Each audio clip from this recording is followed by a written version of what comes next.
नमस्कार प्रिय विद्यार्थियों, हमारा कक्षा 12 के भूगोल विषय का अध्याय दूसरा विश्व की प्रमुख जनजातियां टॉपिक एस्किमो जनजाति चल रहा था। हमने पिछली वीडियो में एस्किमो जनजाति के यंत्र एवं उपकरण तथा आखेट के बारे में विस्तार से चर्चा की थी। थोड़ा कुछ पार्ट यहाँ रह गया था। पार्ट ये रह गया था, आखेट में हमने अलग अलग रीतों में अलग अलग विधियों से आखेट की विस्तृत चर्चा की। जैसे शीतकालीन आखेट में दो विधियां, ऋतुपाक, माऊपाक। बसंतकालीन आखेट में उतोक विधि से, ग्रीष्मकालीन आखेट की जो किसका आखेट किया जाता है उसके बारे में हमने चर्चा की। उसके बाद जो उसका थोड़ा सा पार्ट रह गया था उसके आज चर्चा कर रहे हैं हम। अब देखो, हमने कल भी बताया था अभी हर जो लोग वहाँ रहते हैं उसका एक सामाजिक स्तर का मापदंड होता है। तो वहाँ क्या है, जो सामाजिक या संपत्ति एवं सामाजिक स्तर का मापदंड किससे निर्धारित होता है? क्वेश्चन ऐसे भी आ जाए भी एस्किमो जनजाति का संपत्ति एवं सामाजिक का मापदंड क्या है, किससे निर्धारित करते हैं? रेंडियर से। किससे? मतलब मेरा ये है कि जो रेंडियर नाम का जो कुत्ता है या रेंडियर नाम का जो जीव जानवर है, जिसके पास अधिक होते हैं उसका जो समाज के अंदर अपना जो स्तर है और उसके पास जो संपत्ति है वो अधिक मानी जाती है, स्तर भी अच्छा माना जाता है। मैंने पहले भी पिछली वीडियो में बताया था भी। ये जो अपने यहाँ गाँव में क्या होता था पहले, जिसके पास पशु ज़्यादा है, जिसके पास ऊंट ये ज़्यादा है, जिसके पास घर में चारपाई ज़्यादा है, जिसके पास घर में बिस्तर ज़्यादा है, कोई भी प्रोग्राम हो वो बाहर से नहीं लेके आता, तो वो अपने आप को क्या कहा जाता है? उसको चौधरी माना जाता है। इसी प्रकार जिसके पास रेंडियर यहाँ ज़्यादा है उसका जो सामाजिक स्तर है या संपत्ति का जो स्तर है वो उच्च होगा। तो उसका मापदंड का संपत्ति और सामाजिक स्तर के मापदंड का आधार क्या है? यहाँ रेंडियर है। क्या है? रेंडियर। ये बताने का प्रयास किया था। दूसरी बात हम यहाँ और कर रहे हैं भी, हमने पिछली वीडियो में एक ही बात की थी, सील मछली। क्या बात की थी? सील मछली। तो सील मछली का आर्थिक महत्व क्या है? क्वेश्चन ऐसे बन भी सकता है भी सील मछली का आर्थिक महत्व बताओ। तो सील मछली एस्किमो जनजाति या एस्किमो जो लोग हैं उनके क्या क्या काम आती है? तो यहाँ हम ये करें, खाने के लिए मांस उपलब्ध कराती है। क्या करती है? भोजन हेतु मांस उपलब्ध कराती है। क्या काम करती है? भोजन हेतु मांस उपलब्ध कराती है। दूसरा, इससे खाल प्राप्त होती है, जिससे क्या यूज किया जाता है? कपड़े बनाए जाते हैं। और एक काम और होता है खाल से, जो इनके तंबू यानी कि झोंपड़ी बनाने में भी इसका उपयोग किया जाता है। तो सील मछली का महत्व उसके मांस से भोजन, उसकी खाल से कपड़े, उसकी खाल से तंबू बनाए जाते हैं। अब आ जाता है इसकी हड्डियां।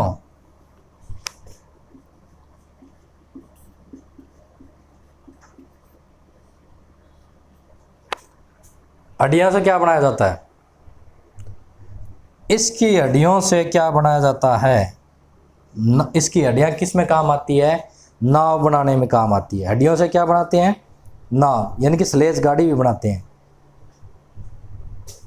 सॉरी, ये जो हड्डियां हैं, हड्डियां स्लेज गाड़ी बनाने में भी प्रयोग ली जाती है। अब आप कहोगे सर आपने तो कहा था वालरस की हड्डियों से भी स्लेज गाड़ी बनती है। हाँ, लेकिन इसकी हड्डियां भी उसमें यूज की जाती है। अब आ गया इसकी चर्बी।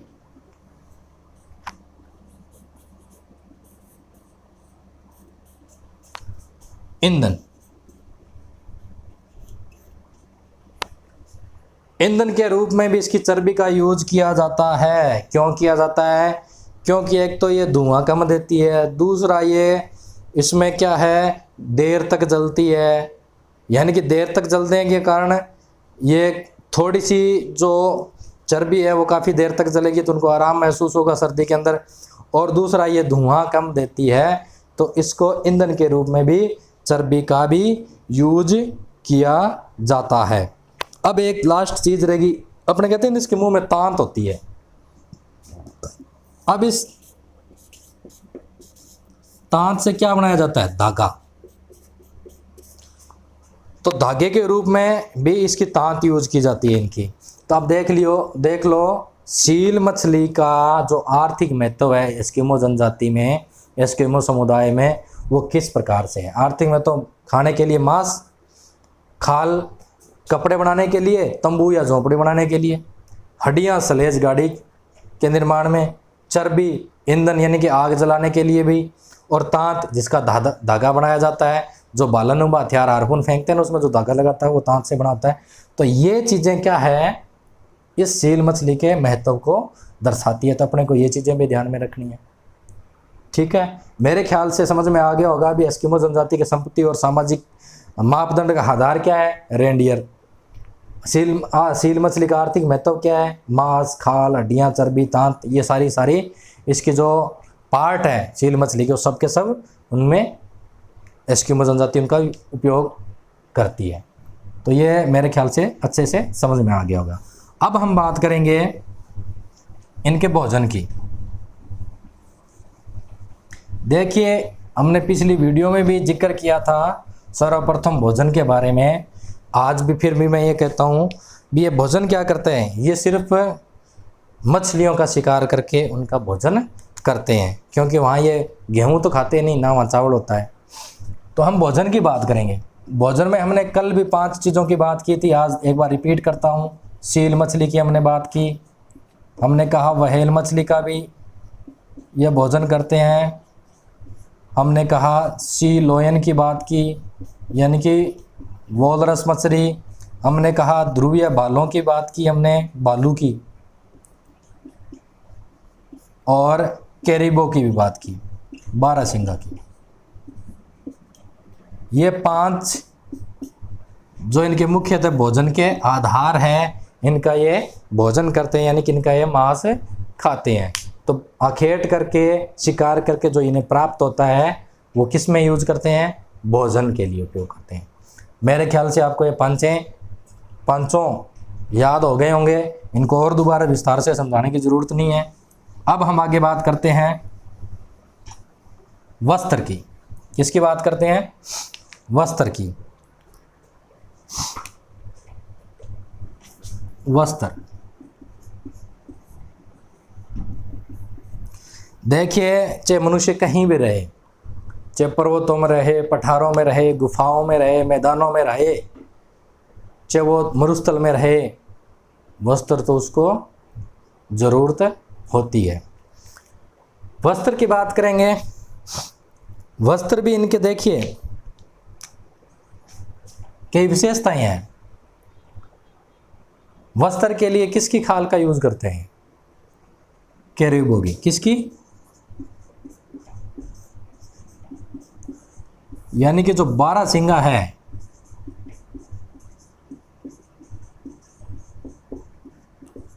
उसकी खाल का जो यूज है ये मुख्यतः वस्त्र के लिए करते हैं। किसके लिए करते हैं? वस्त्र के लिए।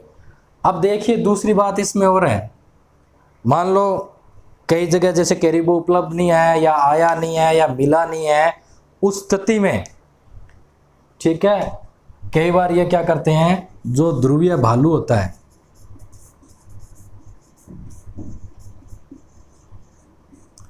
ध्रुवीय भालू के जो समूर यानी कि बाड़, उनसे भी ये वस्त्र बनाते हैं। तो वस्त्र के लिए क्या हुआ? वस्त्र बनाने का कार्य कौन करती है? इनमें महिलाएं करती है। वस्त्र बनाने का कार्य कौन करती है? महिलाएं करती है। किस पशु या जानवर का वस्त्र बनाते हैं? कैरिबो की खाल से बनाते हैं। जहाँ कैरिबो खाल कई बार नहीं होता है तो ये ध्रुवीय भालू के बाणों से भी वस्त्र, जिसको समूह बोलते हैं, बना लेते हैं। तीसरी बात, इनमें क्या ये नहीं होता अपने जैसे सूट पहनते हैं, ये जो पुरुषों के लिए पैंट शर्ट है, सूट महिलाओं के लिए है, साड़ी महिलाओं के लिए है, ऐसा नहीं है। ये पुरुष और महिला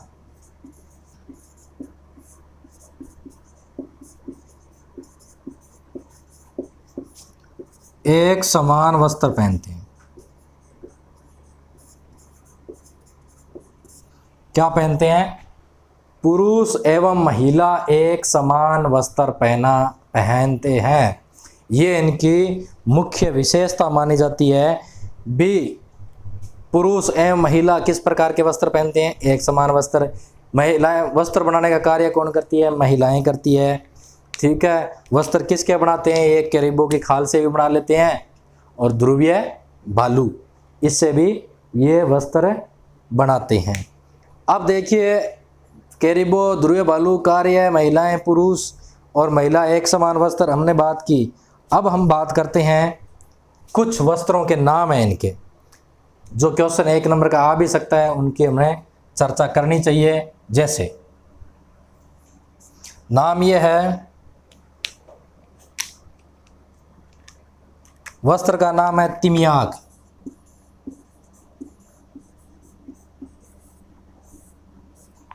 तिमियाक क्या होता है? तिमियाक एक जर्सी नुमा बोहेदार वस्त्र होता है। किस नुमा?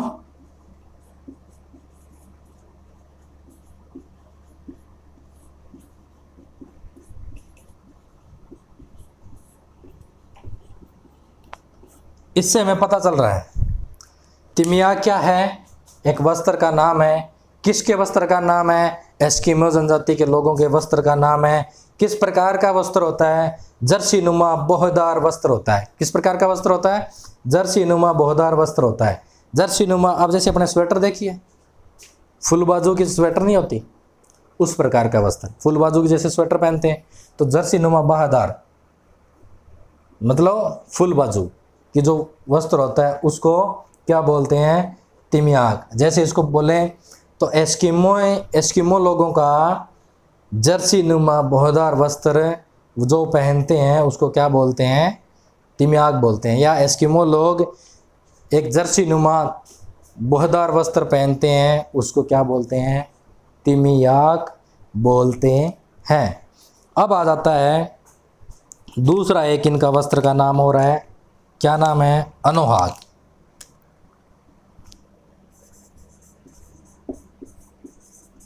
अनोहाक। देखिए दूसरा वस्त्र का नाम क्या है? अनोहाक।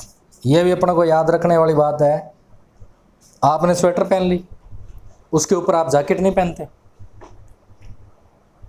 चाहे वो हाफ बाजू चाहे वो फुल बाजू, अपने जैकेट पहनते हैं, तो उसको क्या कहते हैं? अनोहाक। यानी कि जो हमने पहले वस्त्र पहन रखे हैं उसके ऊपर जो वस्त्र पहना जाता है उसको क्या बोलते हैं? अनोहाक बोलते हैं। क्या बोलते हैं? अनोहाक बोलते हैं। यानी कि तिमियाक के ऊपर पहने जाने वाला वस्त्र क्या कहलाता है? अनोहाक कहलाता है। क्या कहलाता है? अनोहाक। अब एक और है नाम, नेक्स्ट, कार्मिक।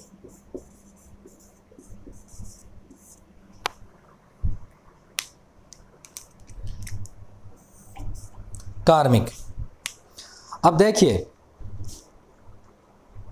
कार्मिक की बात करें हम तो कार्मिक किस प्रकार का इनका जो वस्त्र है उसमें शामिल होता है। कार्मिक एक वस्त्र न होकर एक पैरों का शूज जिसको बोलते हैं, जूता है।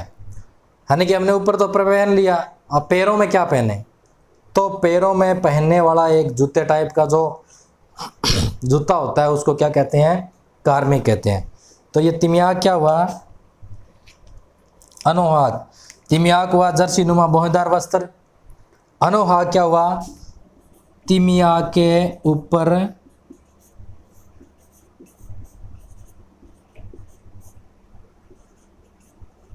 पहने जाने वाला वस्त्र।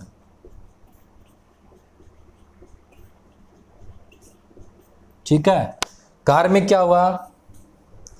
पैरों में पहने जाने वाला जूता, जिसे क्या कहते हैं? कार्मिक। एक इसको एक नाम और देते हैं, मुकलुक्स।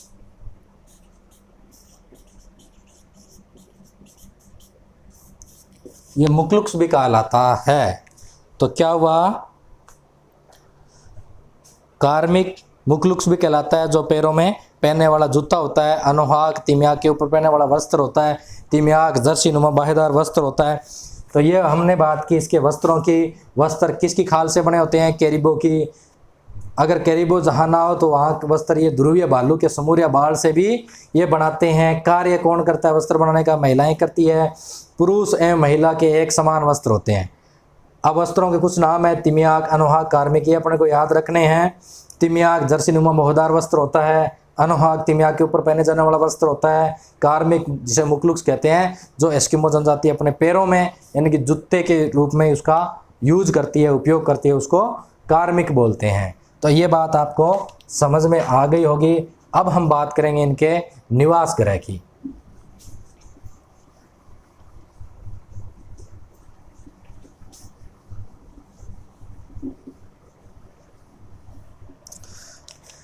देखिए निवास गृह, हम बात करेंगे इनके निवास गृह की। वस्त्रों की बात हुई,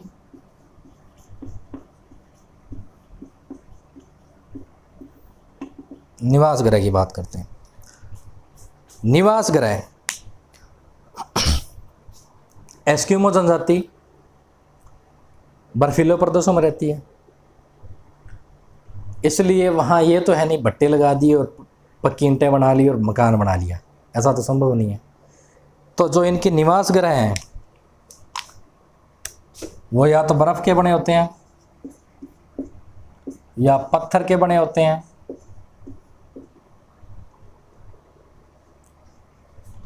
या ये लकड़ी का और हड्डियों का भी यूज कर लेते हैं, उसके बने होते हैं।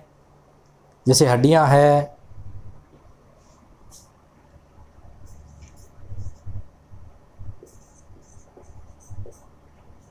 इनके बने होते हैं। तो ये जो निवास गृह हैं इनके बर्फ के बने होते हैं, पत्थर के बने होते हैं, हड्डियों के बने होते हैं। इनसे क्या बने होते हैं? इनके निवास गृह। अब एक चीज, एक टर्म और आती है हमारे यहाँ, जिसको हम बोलते हैं इग्लू। इग्लू, देखिए इग्लू क्या होता है, किसका बना होता है? इग्लू बना होता है बर्फ का। किसका बना होता है? बर्फ का। इग्लू बर्फ के बने एस्किमो के मकान, जिन्हें क्या कहते हैं? इग्लू कहा जाता है। यानी कि बर्फ के बनाते हैं, बहुत कम मात्रा में पत्थर वगैरह उनके हड्डियां या खालों से बनाते हैं, चर्बी वगैरह भी इनका यूज करते हैं। जैसे अपने बात की थी ना, तंबू बनाने के लिए इनके खाल का यूज किया जाता है, कपड़े बनाने के लिए खाल का यूज किया जाता है। तो मैं ये भी लिख देता हूं, खाल। ठीक है। तो निवास गृह बर्फ, पत्थर, हड्डियां या खाल से बने होते हैं। इग्लू, इनके जो बर्फ का बना हुआ घर होता है, एस्किमो जनजाति का बर्फ का बना हुआ घर इग्लू कहलाता है। ये अपने को टर्म याद रखने हैं बेटा, एक नंबर का क्वेश्चन सीधा भी आ सकता है। एस्किमो जनजाति के घर को क्या कहते हैं? बर्फ के बने हुए घरों को इग्लू। इग्लू क्या है? ऐसे। तो इग्लू एस्किमो जनजाति का बर्फ का बना हुआ घर इग्लू कहलाता है। अब हम बात करते हैं, ये हो गया इग्लू, बर्फ की बात हो गई। अब क्या होता है इसमें, ये लकड़ियों और हड्डियों से भी क्या बनाते हैं? घर बनाते हैं। क्या बनाते हैं? जिसे क्या कहा जाता है? कर्मक। या तो ये लकड़ी से बने होते हैं वह हड्डियां। लकड़ी या हड्डियों से जो बने हुए इनके घर होते हैं उसको क्या कहते हैं? कर्मक बोलते हैं। अब मैं एक थोड़े आपको बता दूं, जैसे ये है इग्लू, बर्फ का बना हुआ घर होता है।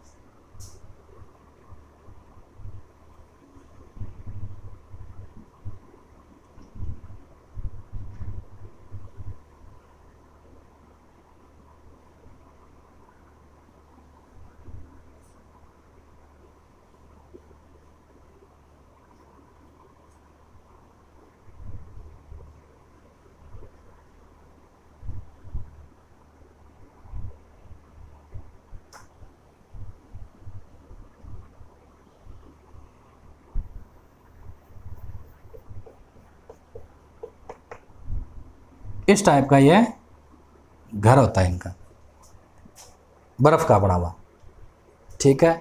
जिसमें ये क्या है, लेट कर अंदर जाते हैं, मतलब ऊपर नहीं होता, नीचे की तरफ होता है, लेट कर अंदर जाते हैं। ये इस टाइप का बर्फ़ का जो बना हुआ इनका घर होता है, जो सर्दियों में ये यूज़ करते हैं। अब दूसरा कर्मक, लकड़ी या हड्डियों से एक ये घर बनाते हैं, जो लगभग क्या होता है 5 से 6 फीट तो होता है भूमिगत, और 2 से 3 फीट होता है ऊपर, धरातल से ऊपर, जिसमें एक सुरंग के माध्यम से अंदर घुसते हैं। तो ये कर्मक हो गया, लकड़ी व हड्डियों का बना हुआ घर। ये इग्लू हो गया, बर्फ का बना हुआ घर। तो कर्मक और इग्लू आपके समझ में आ गया होगा। तीसरा, ये ग्रीष्म काल में कई बार शिकार करने के लिए अस्थायी आवास बनाते हैं, जिसे तंबू या झोंपड़ियाँ कहते हैं।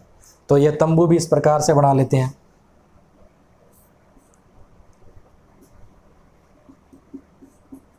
तंबू बना के भी ये रहते हैं। तो आपके समझ में आ गया होगा। हम बात कर रहे थे इनके निवास गृह की। तो एस्किमो जनजाति बर्फ़, पत्थर, हड्डियाँ व खाल से क्या करती है, अपने घरों का निर्माण करती है। बर्फ़ से बने हुए घर को इग्लू कहते हैं, जिसमें जनजातियाँ रहती है। और अंदर की तरफ इस तरह से, ये जो मैंने मैप बनाया इस तरह के, ये बर्फ़ का बना हुआ घर होता है। दूसरा, इनके घर का नाम कर्मक होता है, जो लकड़ी व हड्डियों से बना होता है। लकड़ी व हड्डियों से बने हुए घर को क्या बोलते हैं, कर्मक बोलते हैं। 5 से 6 फीट भूमिगत होता है और 2-3 फुट ये ऊपर होता है, जिसमें एक सुरंग के हिसाब से अंदर घुसते हैं। तीसरा, ये जो अस्थायी निवास बनाते हैं, तंबू, अस्थायी निवास कब बनाते हैं, ये ग्रीष्म काल में, जिसे ये तंबू टाइप में या झोंपड़े टाइप में इस प्रकार का अस्थायी निवास बनाते हैं। इस प्रकार से एस्किमो जनजाति के जो आखेड़ थे उनकी हमने चर्चा की। भोजन वो क्या करते हैं उनकी हमने चर्चा की। वस्त्र किस प्रकार के पहनते हैं उनकी हमने विस्तार से चर्चा की। निवास गृह उनके कैसे हैं उनकी चर्चा की। यंत्र एवं उपकरण इसके किस प्रकार के हैं उनकी हमने इनकी विस्तार से चर्चा की। मेरे ख्याल से अब इसमें हम आगे जो नेक्स्ट वीडियो में लेकर आएंगे, इसकी समाज संस्कृति कैसी है, इनका वातावरण समायोजन कैसा है, आधुनिक संस्कृति से उनका संपर्क किस प्रकार का है, उसको हम नेक्स्ट वीडियो में दिखाएंगे। आज के लिए इतना ही। अगर आपको हमारा वीडियो अच्छा लगे तो इसको शेयर करें, सब्सक्राइब करें, लाइक करें। जय हिंद, जय भारत, धन्यवाद।